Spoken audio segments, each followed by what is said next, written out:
Welcome to the Her Vibe is Pretty podcast, where you'll be guided on how to step up into your evolved woman, design your dream life, and start living it. Let's get vibey. Hey, welcome back to this week's episode of Her Vibe is Pretty. We are going to start today's episode, as we always do, with what we are feeling high vibe about this week. So Sarah, what are you feeling high vibe about today? I am feeling high vibe about my walks. So you guys hear us talk about alignment before action on the podcast quite a bit. So if you're new to the show, what that is, it just means like before you take any action, you have to get into alignment with your highest self. So to sum that up in easier to understand terms, that basically just means get into a place where you feel really, really good, where you feel high vibe, inspired, expansive, turned on, whatever like high vibe means to you before you take any kind of action in your life, in your business, in your career, whatever it is. And so I've always really embodied alignment before action.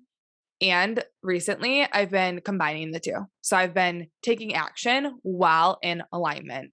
So actually, this reminds me of my second thing I'm vibing about. I'll share that in a second. But anyways, so my walks are aligning. I love taking walks, especially in the fall time. And if you guys watched my stories the past couple of weeks in Michigan, it looks like fall, but it doesn't feel like fall. We're getting really warm weather, which is very, very odd for Michigan, but we are. Anyway, I love taking my walks and seeing all the beautiful colors, and I love working while doing them. So I'm combining the alignment and action. So what I've been doing is I've been taking walks as I respond to clients, as I respond to my team, as I respond to DMs and on Instagram. And today I actually started posting stories, like tidbits of wisdom as I'm on my walks. And it's felt really, really, really good. So combining alignment and action is very powerful. I highly recommend trying it out. The other thing that's making me feel vibey lately is also playing into something that we talk about on the show a lot, which is morning routines. So morning routines are freaking amazing. And if there is one thing that you do in the morning, just one thing, I highly recommend it be not touching your phone for however many minutes you decide. Maybe it's just 5 minutes. Maybe you just don't touch your phone for the first 5 minutes. Maybe you wake up and drink a glass of water and like just chill in bed for 5 minutes. Maybe you start there, or maybe you don't touch your phone for the first hour. I started slow and I've built up this practice, and it always feels really good to do my morning routine before checking emails, texts, and especially before getting on social media. Yeah. However, this week I've stepped it up, and it's been making me feel so effing vibey. So once again, highly recommend just trying it. I was actually talking to one of our listeners this morning, and she was like, yeah, I saw you post that, and I'm absolutely going to start embodying this. So what I've been doing is I'll get up, I'll do my morning routine. So I'll get into alignment. And then before I touch social media, I will knock 1 to 3 things off of my to-do list. So I usually I've been trying lately to not put more than 6 things on my to-do list. If I get those 6 things done and I still have energy, I'll do more. So I've been trying to do 1 to 3 of those things before I click the Instagram button or the Facebook button or the email button. And you guys, absolute game changer. Like seriously, because then you're at this point where you're like, your morning routine's done, you're meditated, you're feeling aligned, you're feeling inspired, and then you're feeling successful as fuck because you just got 1 to 3 things off your to-do list done, and it's like 10, 11 a.m. And so that just like sets you off on such a high note. And like, it really has helped with all of us have the I'm not doing enough voice for the most part. I would say like 99.99999% of humans have that voice. And we work on it a lot. Like I'm really dedicated and devoted to shifting the limiting belief of I'm not enough, and it still comes up. So doing this really helps silence the I'm not enough belief, because it's like you get 1 to 3 things done so quickly by morning time. So it's like the rest of the afternoon is just like, well, it's enough. Like I got shit done this morning, which is amazing. And it just takes the pressure off. Yeah. Wow. I feel high vibe just from listening to you talk about it, Sarah. The best hack. Yeah, I've gotten out of that habit. I was really, really good about it last year, and I have just slowly crept my way back into Mhm. checking my phone first thing.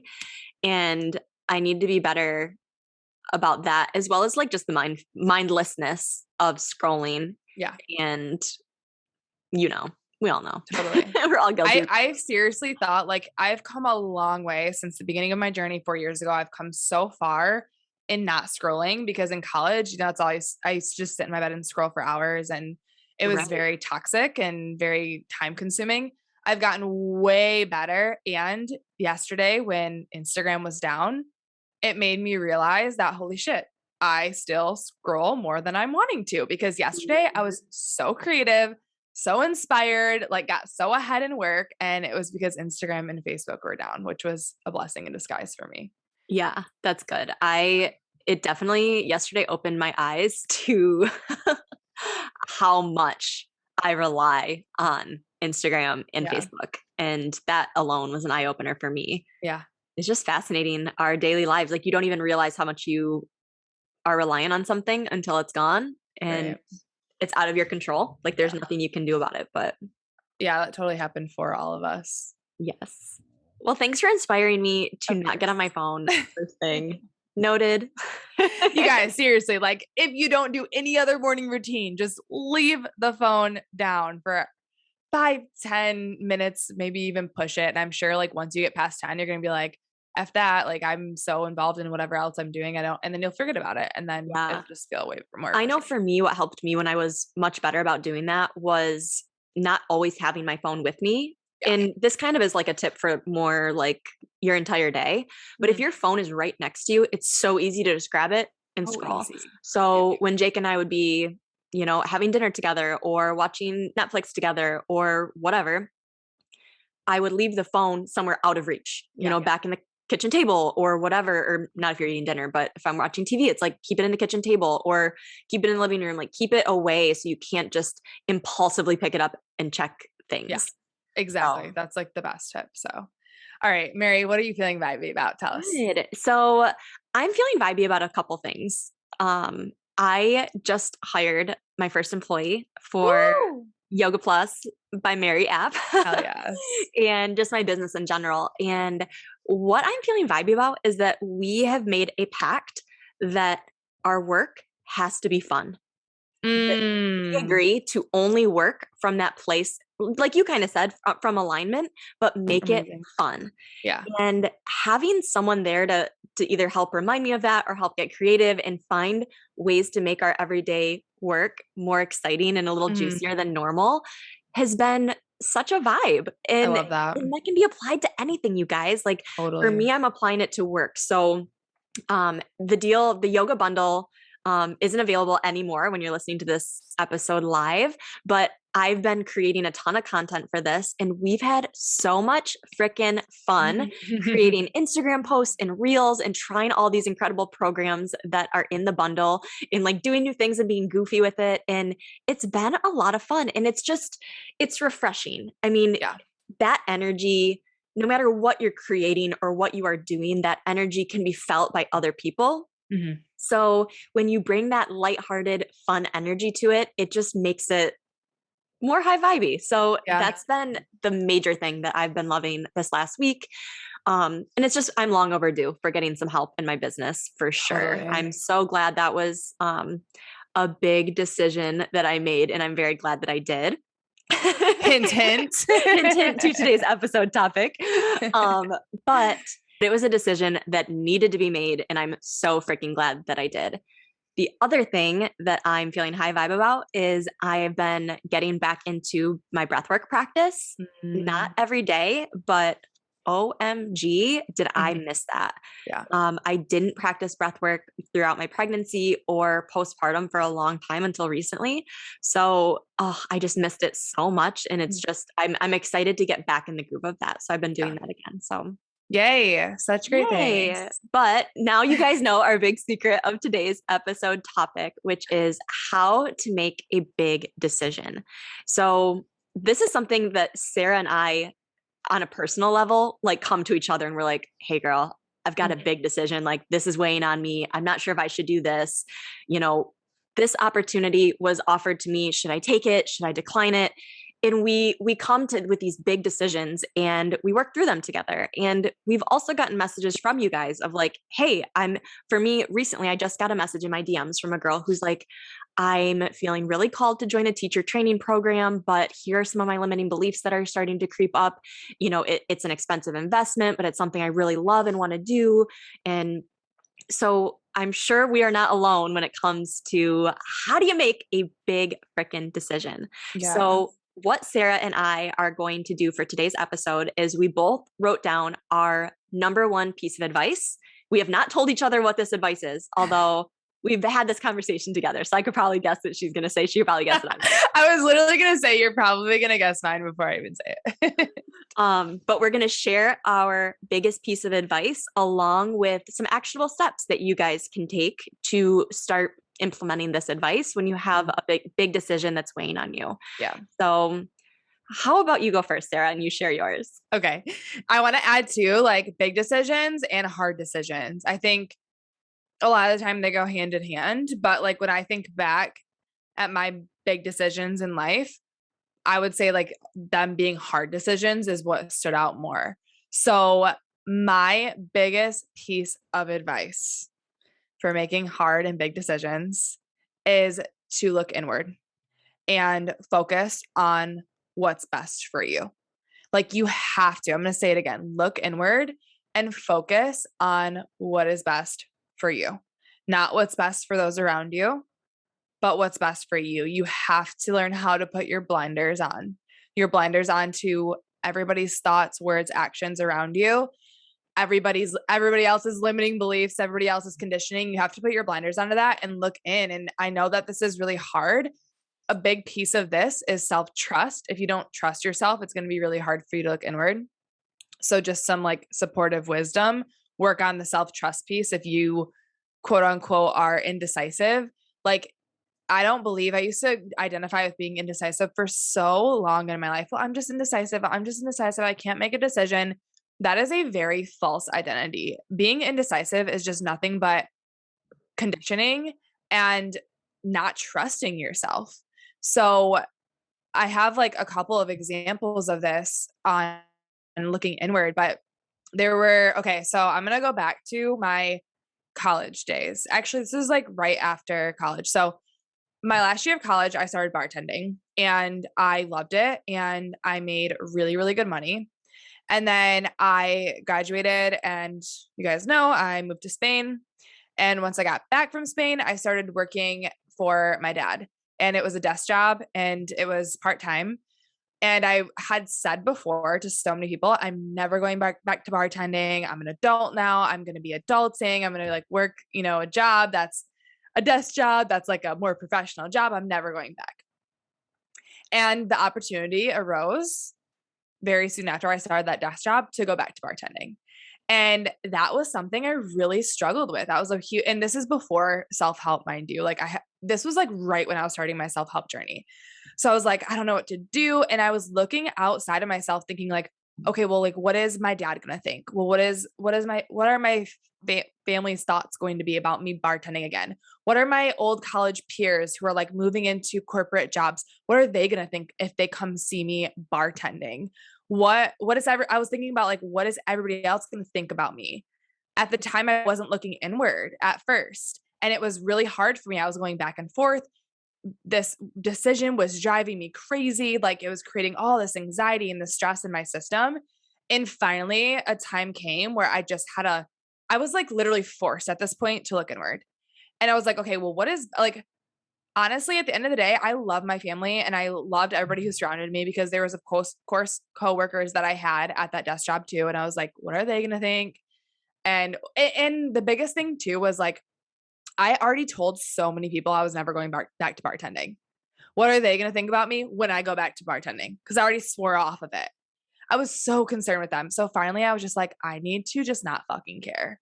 And I need to do what's best for me. And the thing is, you guys, and this is one more supportive piece of wisdom that goes along with this. If it's best for you, it's best for everybody else too. Even if it doesn't seem like it at the time.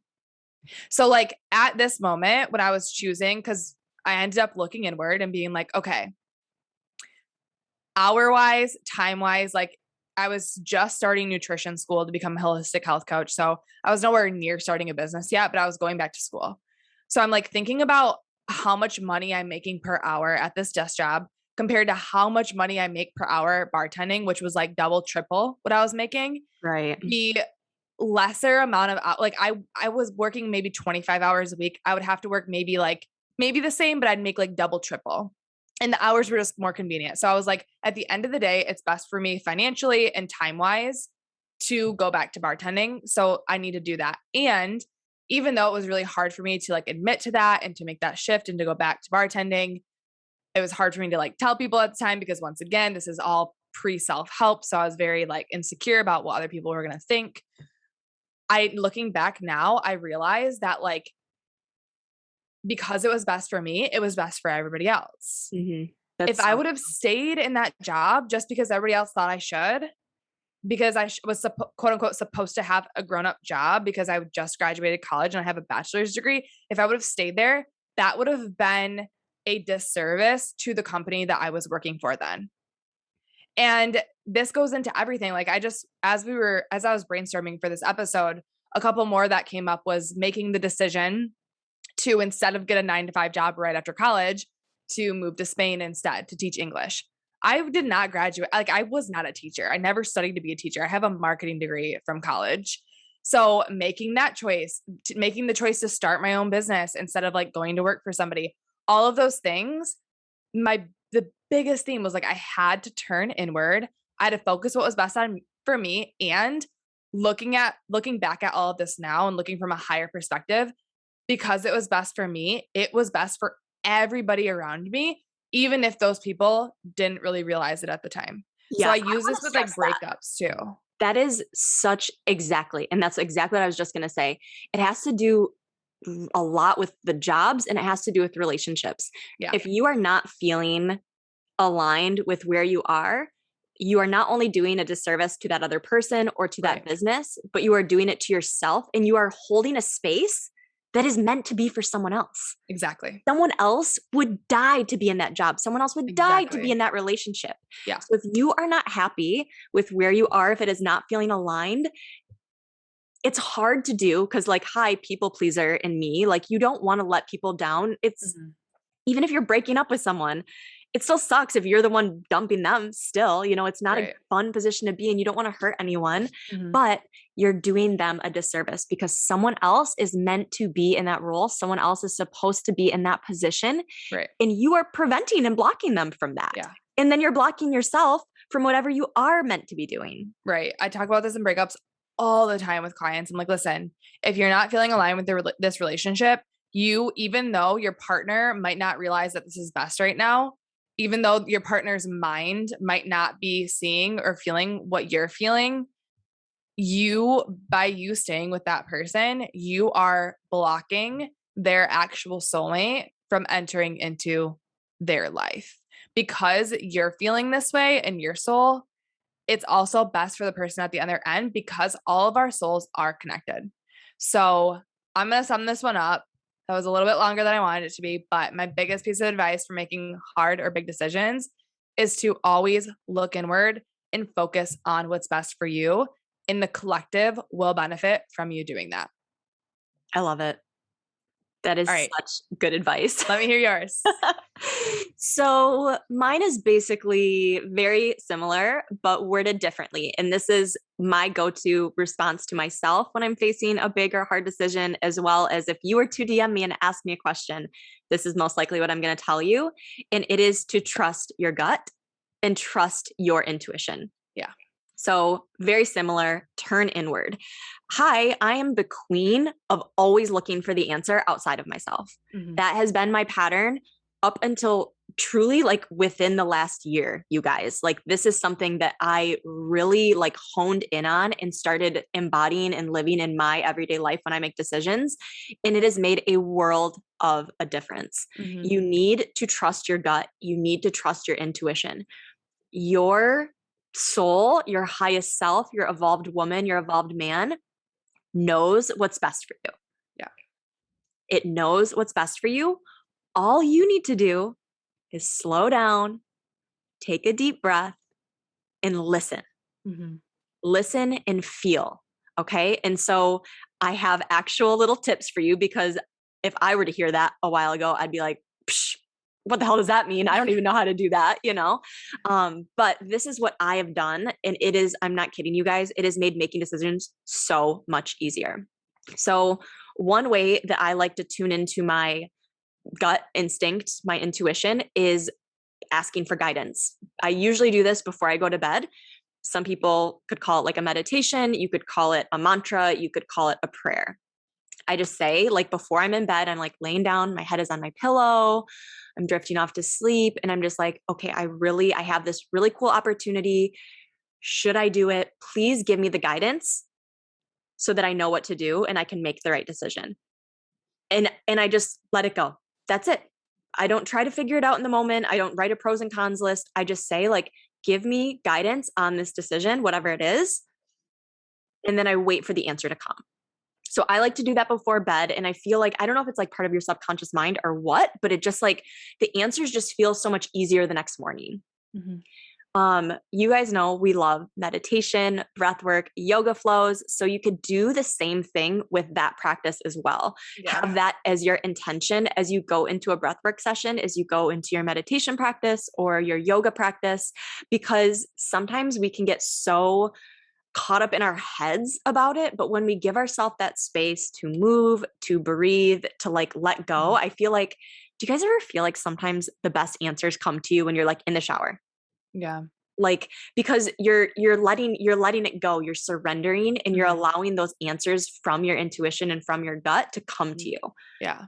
So I feel like that like best answers come to me when I'm not on social media. Like when I take intentional social media breaks, or like yesterday, because you're not being distracted by the outside noise. Yesterday, so many ideas and so many like, oh, duh, this is the answer came to me, like some massive ones that I've been trying to figure out for weeks. And it's it's not irony that it like was the day that social media was down. Yeah. Oh, absolutely. Because again, we get so caught up, and then we're like looking for the answer outside of ourselves, which goes back to what you were saying. Mm-hmm. And there's that book, it's called, what is it called? E Squared. Yeah. With the experiments. Yep. So in that book, one of the experiments, and Sarah, I don't know if you remember this, we might have talked about this on here before, but I was at like a fork in the road. I had to decide, am I going to keep teaching yoga in person at a studio, or am I going to go full blown into just my online yoga business? Mm-hmm. And I was struggling with a lot of the things we were talking about, that feeling of like letting the studio down, or like letting my live students down, and this feeling of like, what are people online going to think? Like, is she even a legit yoga teacher if she doesn't teach in person? She only teaches online. Like, she's a phony. And these thoughts of like what everyone else around me were like spinning through my head, when I knew deep down in my guts, I loved and I felt the most aligned when I was working on my yoga business, when I was recording my classes, when I was interacting in the DMs with you guys. That was when I felt the most alive. Yeah. But when I was teaching yoga in person, I would get very stressed out. I'd get very anxious. I would like this, like the perfectionist in me kept coming out. Like, I need to make this class so perfect. I need to make it so inspiring. I need to change everybody's life in my class. Like, no one's going to want to come to my class if it's not the most amazing experience of their life. And it was just not doing me any good. I was just spiraling down this black hole. And one of the experiments in that E Squared book was about that. It's like, what's this decision? It was perfect timing to read this chapter. And it was all about tuning in and tuning into your own body and how you feel when you're making the decision. And this was probably the first time I asked Sarah, I'm like, Sarah, help me. What should I do? And she said the same thing, like, turn inward and what feels best for you. Like, what do you want to do? And the answer was so obvious, you guys. But in the moment, it was so clouded by being that people pleaser, thinking of all the things I quote unquote should be doing, instead of what I really felt aligned and inspired by. Yeah. I'm pretty sure my response to you was, Mary, it's so very clear that like, this is not, I did invite you to turn inward for sure. And I was like, did you literally feel sensations of anxiety every single morning you go to teach in person? Like, that's not by mistake.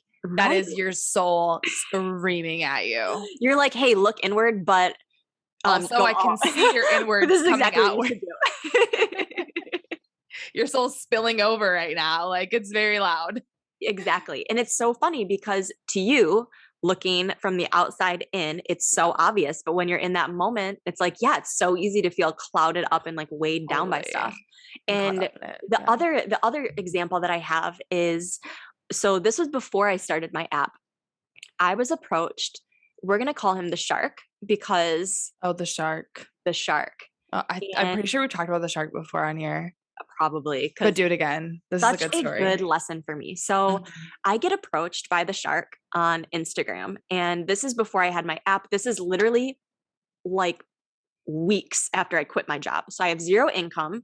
I have no yoga business at this point. I'm just trying to teach yoga in person and build an audience on Instagram. I had probably 5,000 followers at this point. And I get this DM from the shark, and he is so impressed by everything I've created. He is this hotshot guy, business guy who has all this money. He has all these multi-million-dollar businesses, and he's so excited to co-work on this yoga app together. And he drives all the way here to meet me and for us to meet so that we can talk about this incredible yoga app that he wants to create with me. And you guys, from the first second, I had like a gut bad feeling. But by this time, I didn't have that trust to listen to that voice. All I was hearing were dollar signs and opportunity. And I'm like, I've got nothing else. So let's see what happens. So I talk to the shark. We meet up. We meet in a public place because I'm like, I don't trust this guy. I don't know this guy. He's literally a stranger from the internet, but I also don't want to pass up a great opportunity. And just red flag after red flag. Like, I don't want to go into too much detail, but because it's kind of just weird. But like he would say very weird things via text message. He would text me at odd hours. Like he'd make awkward comments about like my relationship and like his relationship. And I don't know, it was just very out of line, but I just like kind of stayed professional, and I was just like feeling it out. And he ultimately like made me this offer for a lot of money, a lot more money than I was going to be making, that I was making at my job before. And obviously way more than I was making at the moment because I was making $0. And it was so tempting. And I was like asking, of course, everyone outside of myself, like, what should I do? What should I do? What should I do?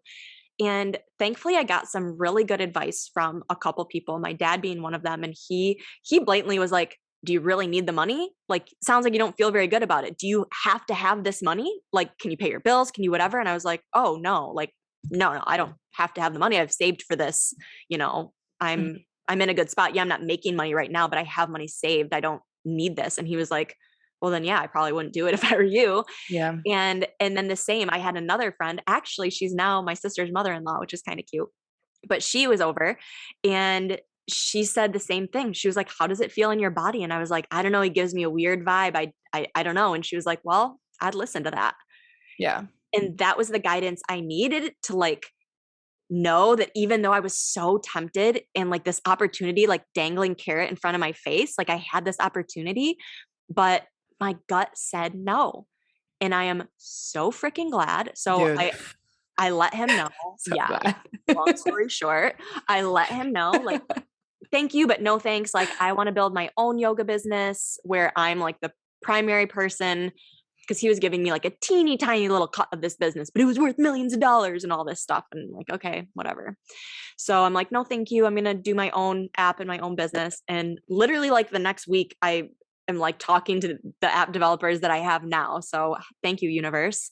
But later down the road, this freaking shark is like threatening to sue me, is like saying I stole his ideas, like the biggest BS I've ever heard.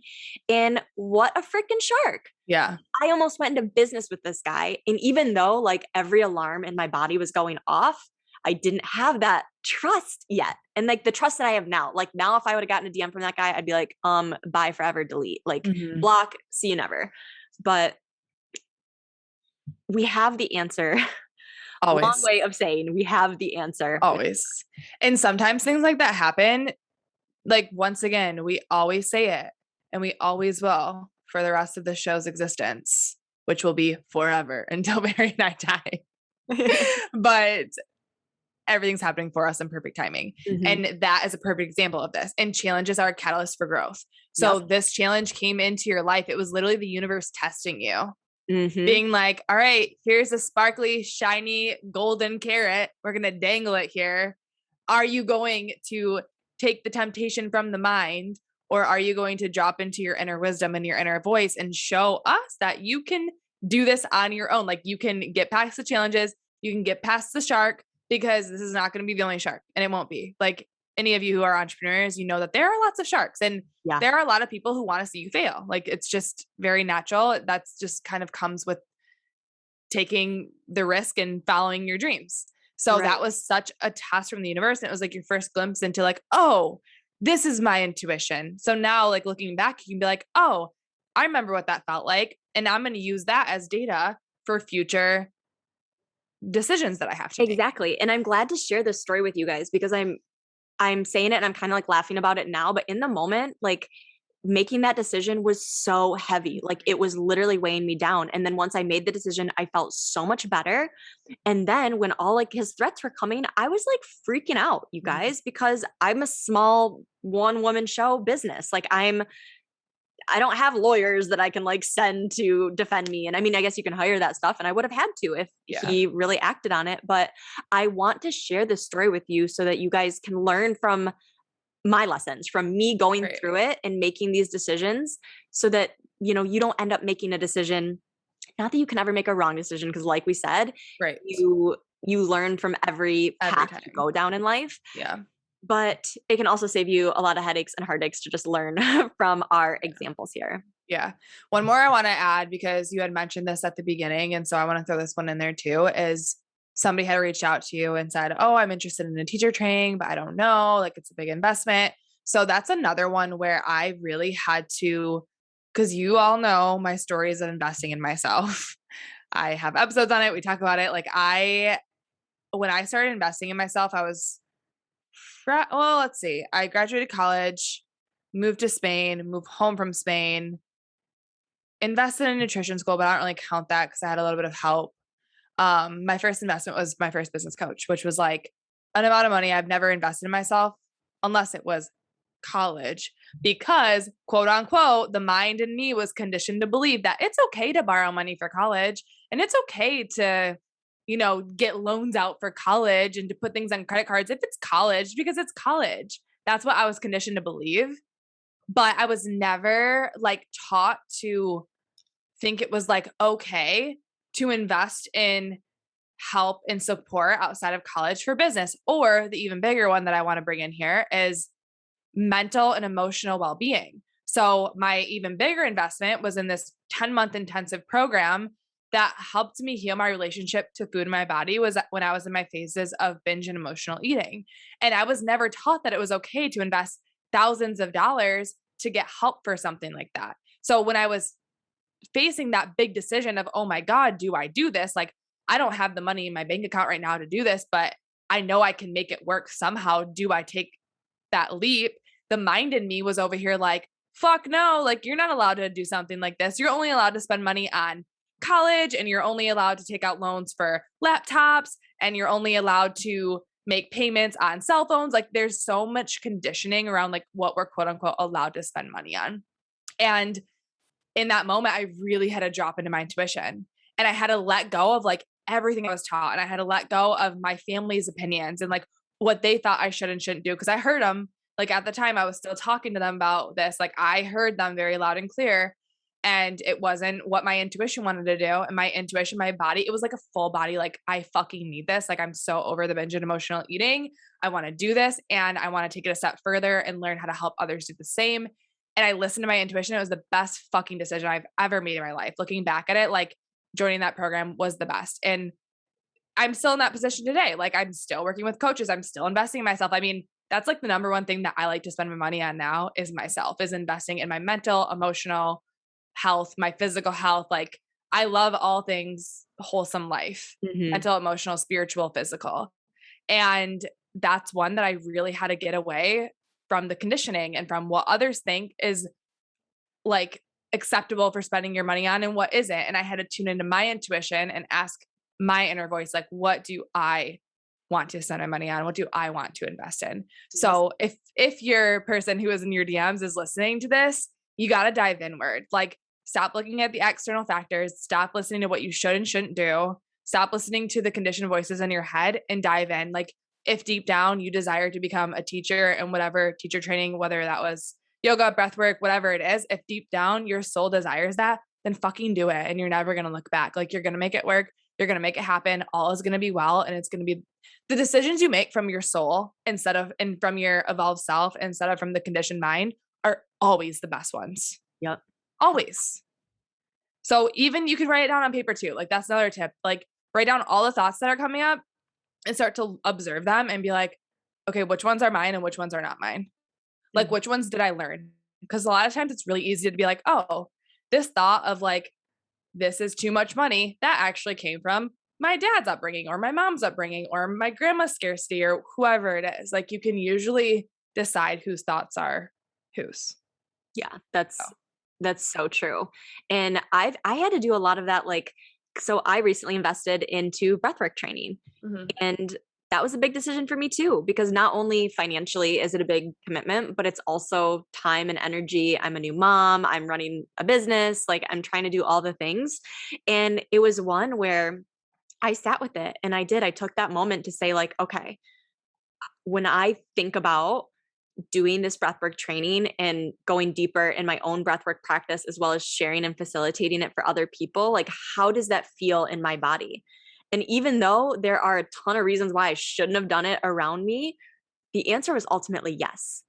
And I'm in it. I'm in the thick of it now.